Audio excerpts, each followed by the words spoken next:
around all these bad influences, and it's like taking the most wonderful, precious, luscious apple that you can get and putting it in a barrel of rotten ones.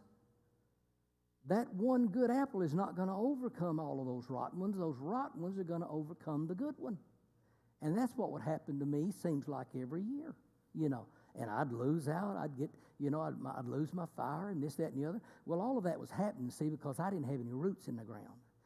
That's why we preach this and talk about this all the time. You'll never get roots until this is in your heart.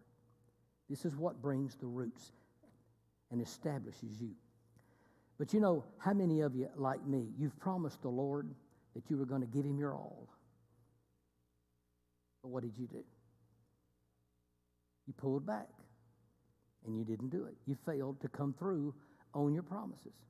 All believers, one time or another, said, God, I'm going to give you my best. I'm going to give you my all. I'm going to make you number one in my life. Well, friends, how many of you know saying he's number one and making him number one and living your life as if he is number one is three different things? There's no substance to it until you're actually living it. See? But again, we cannot let ourselves become discouraged and give up. We're going to be tempted to do this. This is why new believers need to be taught what happened to them when they were born again. New believers are so quick to backslide if they don't get any teaching. Number one, they don't really have a clue what happened to them when they got born again. They just think they got religion. They think they got saved. You could ask and say, well, what does that mean? Well, Jesus washed my sins away. Well, what are you supposed to do now? I don't know. So see, they have to be taught. They have to start being developed, and they have to be taught, or they're going to backslide. It's just almost inevitable.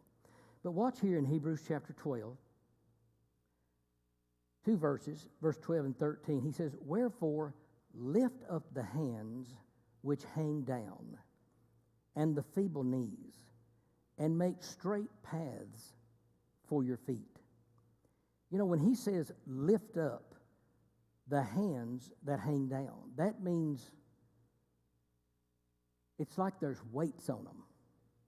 It's like you got weights on them and you really can't get your arms up. But he's saying you've got to get them up. You've got to get them up. You've got to start worshiping in the midst of this. There used to be a song. Well, there still is a song.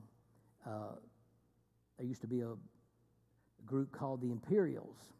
And if you're 60 or 55 or 60 or older, you remember the Imperials. And a gentleman named Russ Taft sang with them. Now you